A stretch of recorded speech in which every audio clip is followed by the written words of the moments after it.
Testing, testing, one, two, three. Here we are with part 5. Thank you, the Australian colonies, and thank you for being part of this video experience. We're up to part 5, and part 5 will address the Indigenous Australian relations that the early settlers had when they came to Australia, because it went a little bit well, but then it didn't go so well. So there's lots of challenges when the Europeans first arrived to settle Australia, because there were people already here. So let's have a look at that. Here's your title for today.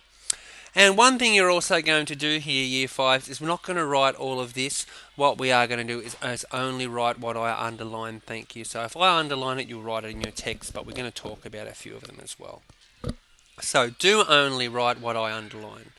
Right, Captain Arthur Phillip left England with specific instructions from the Queen to endeavour by every possible means to open an intercourse, means talking, with the natives, and to conciliate their affections, enjoining all our subjects to live in amity and kindness with them. So, I do want you to write that down, but I'm going to explain what it means. It means the Queen more or less ordered, the Queen and the King ordered Philip to get along with whoever was in Australia as best as they could, okay, and try to live alongside them peaceably.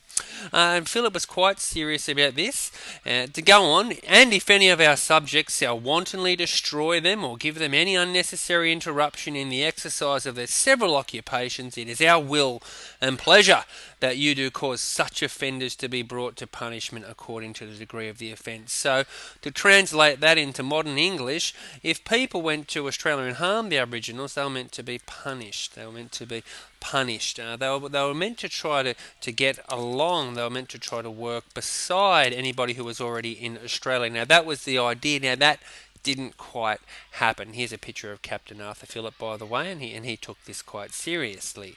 So do only write what is underlined, thank you. Okay, moving along.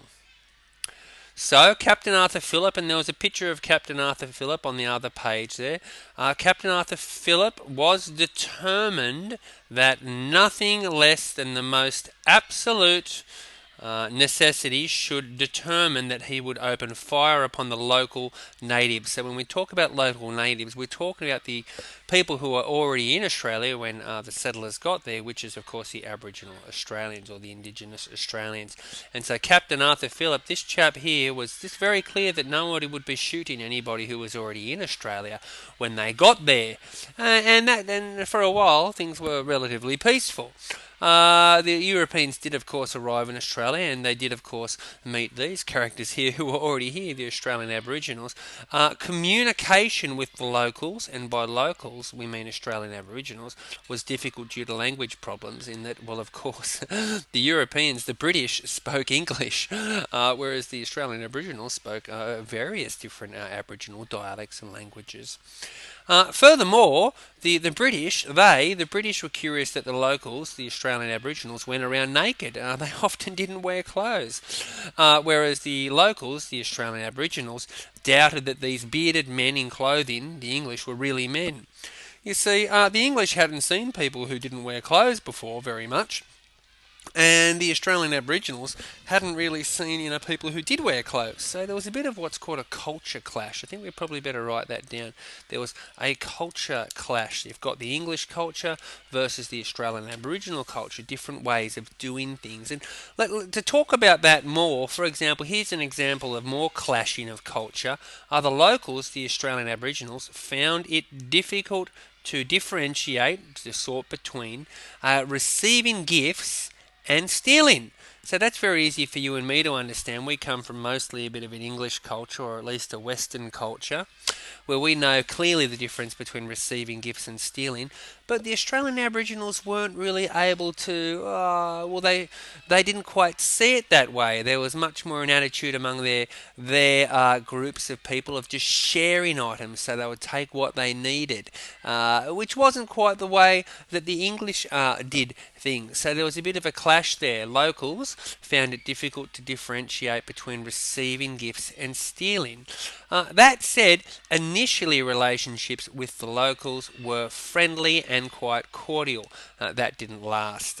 Sadly, many Aboriginal people also died of smallpox months after settlement, and this is because, well, yeah, the English people brought diseases with them. And the English people have had, many years and generations and thousands of years in Europe and in Britain for their bodies to get used to these various diseases and beat them. But the Australian Aboriginals had never encountered these diseases, and so many of them died.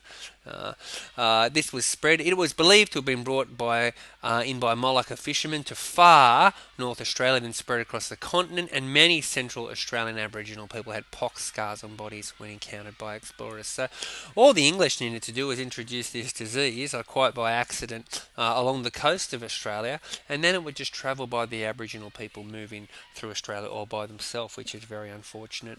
And of course, I've also got a picture here of the reality. There were soon to be skirmishes between the Europeans and the Aboriginals because things didn't go so well. Things didn't always go so well at all, and so we're going to talk about that in our next lesson. The activity that we're going to look at now is the following. I want you to discuss and answer the following questions in your history book.